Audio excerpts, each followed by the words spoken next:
নমস্কার, আমি হরশ্রীত মজুমদার। আজকের স্বরচিত কবিতা মুখের ভাষা। এক যে ছিল মমিনপুরে অহংকারী নারী, অসম্মানে কথা বলে মুখটা করতো হারি। কথা কর্কশ, মিষ্টতা কম, পিত্তে জ্বলিয়ে দেয়। সুগার রুগী হঠাৎ রাগে একটু বাড়িয়ে নেয়। প্রভুর দানে ফর্সা গায়ে, পরনে কমলা শাড়ি, যতই করুক কেরামতি খুন্তি নাড়তে বাড়ি।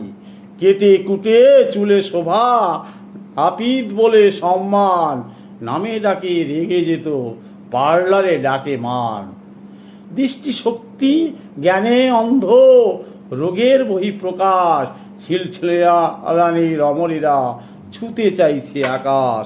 ভাষা প্রয়োগ না জানিলে ভদ্র কি বলা হয়? মিষ্টি মুখের কটু কথাও ভদ্রতার পরিচয়। কবিতা হয় ছবি দেখে, পরিবেশ প্রকৃতি, বহু ছবি একসাথে কি কাজে পায় স্বীকৃতি। রূপচর্চাদের সুন্দরীরা কত রকম সাজে, মুঠি ফোনে করে জাদু, মুখশ্রী খুব বাজে। রাখাল রাজা কৃষ্ণ শুধু গরুর কথা বোঝে, হৃদয় ভরে কানু রাজা প্রেমে শান্তি খোঁজে। শ্রমিক খাটানো সহজ কি ভেবে দেখো মনে, কাজ করে না বিবাদ করে সময় কাটায় রণে।